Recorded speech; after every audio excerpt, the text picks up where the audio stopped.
Allez, bienvenue dans la classe en pyjama pour l'activité 2, thème 1 du cours des 3e civils et militaires en Europe pendant la Première Guerre mondiale. Alors, vous allez étudier deux batailles, la bataille de Verdun et la bataille de la Somme. À l'issue de l'étude de ces documents, vous allez rédiger votre premier développement construit. Pas de panique, je vais vous aider et on va le faire par étapes. On va d'abord lire ensemble les documents afin de faciliter la lecture de certains élèves. Oui, vous voyez mon visage. Pourquoi? Parce que je suis une nouille. Je ne sais plus comment vous montrer mon écran.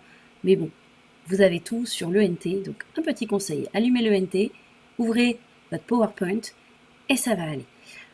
Je vais trouver comment faire les deux en même temps, promis. Donc, vous avez un premier document qui est une carte qui vous présente les lignes de front, les offensives, les contre-offensives avec des dates. Le deuxième document est un texte qui s'appelle « L'expérience de guerre d'un combattant français à Verdun ». Vendredi 25 février 1916. Depuis 3 jours, les Allemands ont déclenché une attaque formidable contre nos lignes du nord de Verdun. Ils trouvent pas ça génial, l'attaque. Formidable, ça veut dire énorme. Attention, on est en 1916. On ne s'exprime pas tout à fait comme aujourd'hui.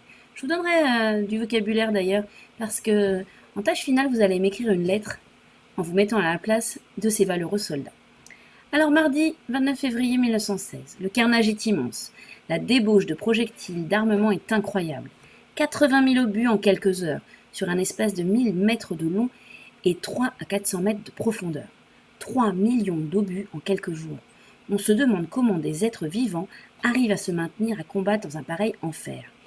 Il ne reste pas un seul pied carré qui ne soit labouré par les obus de gros calibre. Alors ça veut dire quoi ça? Un seul pied carré qui ne soit labouré. Le labour, vous savez ce que c'est faire des trous dans la terre. Et bien là, ce sont des trous d'obus. Il n'est pas rare encore aujourd'hui, dans la zone de Verdun, de trouver des obus. On a souvent des titres comme ça aux infos. Eh ben oui, il y en a eu tellement. Je vous l'ai dit en classe, mais sur toute la guerre, il y a plusieurs milliards d'obus qui vont être ainsi lancés. 13 mars 1916. Les compagnons paraissent squelettiques.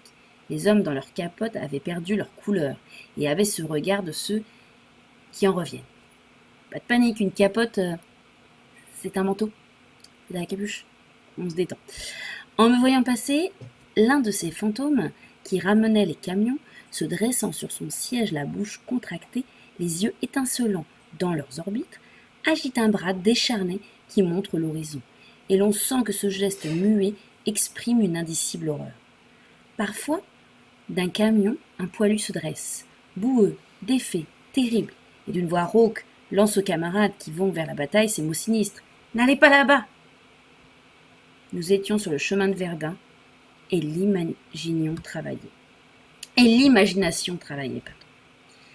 Vous avez une excellente bande dessinée de Tardy sur cette bataille que je vous conseille. Alors, on a tout un champ lexical autour de la maigreur, autour de l'enfer, autour de l'horreur. Il est intéressant, même en histoire, de relever les figures de style. Alors, vous allez le faire allègrement en français, mais vous pouvez vous permettre de le faire en histoire-géographie après tout. Cela montre votre culture. Ah oui, si certains mots de vocabulaire vous posent problème, je vous rappelle qu'au fond de la classe, il y a un dictionnaire et que ce n'est pas écrit sur mon front. Mercredi 29 mars. Nos poilus héroïques tiennent bon, malgré le déluge d'acier, de liquide enflammé et de gaz asphyxiant. On se rappelle ce que nous a dit votre camarade de 3-6, gaz d'ypre, gaz moutarde, gaz asphyxiant qui suppose des masques à gaz. Et les poilus, on se souvient, ça ne veut pas dire qu'ils sont sales, pleins de poux et avec des barbes. Non, c'est un terme argotique pour dire homme courageux. Le 10 avril, ils ne passeront pas. Mais viendra-t-il un jour où nous pourrons, nous, passer et vaincre? Ou comment? On sent dans ces extraits que le soldat raconte vraiment ce qu'il vit. Et vous le voyez là dans le document 3, c'est une photographie d'époque. Sur l'ENT, vous avez un extrait de film également qui vous montre ce moment-là. Lettre d'un poilu à sa mère. Ma chère mère, je ne peux pas imaginer le paysage qui nous environne. Plus aucune végétation, ni même une ruine. Ici et là, un moignon de tronc d'arbre se dresse tragiquement sur le sol. criblé de milliers de trous d'obus qui se touchent. Plus de tranchées ni de boyaux pour se repérer. Entre nous, les Allemands, pas de réseau, de barbelés, tout est pulvérisé. Au fur et à mesure de la canonnade, et plus actif que le bombardement, pire que le manque de ravitaillement, c'est l'odeur qui traîne, lourde, pestilentielle, qui te serre les tripes, te soulève le cœur, t'empêche de manger et même de boire. Nous vivons un immense charnier où seules d'immondes mouches gorgées de sang et de gros rats luisants de graisse ont l'air de se complaire. Tout est empuanti par les cadavres en décomposition, les déchets humains de toutes sortes, les poussières, les explosifs et les nappes de gaz. Document 5. La bataille de Verdun en quelques chiffres. Pertes. 260 000 morts, 216 000 blessés côté français. 243 000 morts, 187 000 blessés côté allemand. Taux de perte par bataillon, 30%. Matériel. Environ 60 millions d'obus tirés en 300 jours, dont 1 million sur la seule journée du 21 février. 140 000 obus allemands tombent en moyenne chaque jour sur Verdun. 2 900 camions par jour relient l'arrière français à Verdun. Alors l'arrière, c'est pour désigner les civils. 1916, une autre bataille fait rage, la bataille de la Somme. Vous avez ici une carte également, avec les différentes lignes de front et donc les différentes offensives. Lettre à ma mère. Hélas, vous pleurez en lisant ces lignes. Votre fils sera mort pour la France. Mon grand chagrin en pensant à ma mort est de penser à votre peine. Pauvre chère maman, je ne serai plus là pour soutenir tant d'espérance. Je serai mort après avoir reconquis un peu de notre sol de France.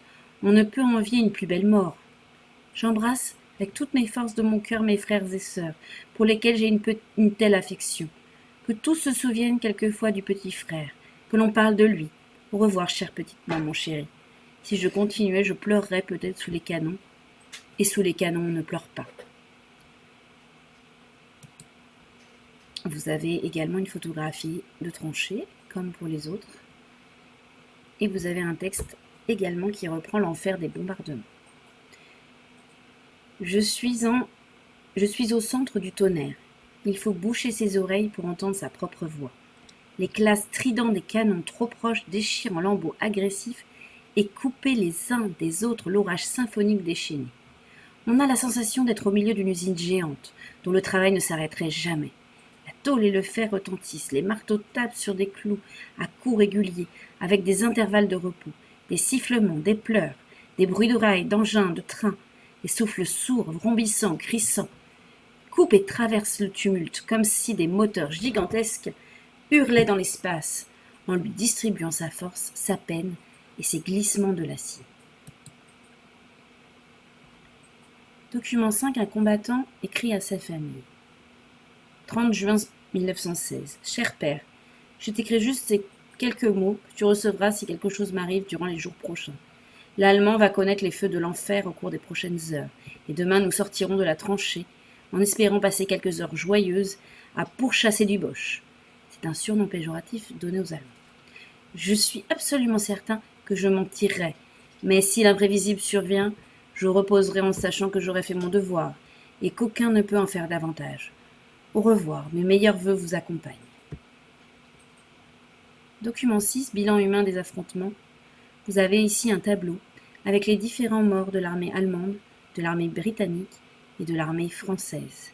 Comme vous le voyez, le total se monte à plus de 1 million, avec des pertes colossales des deux côtés.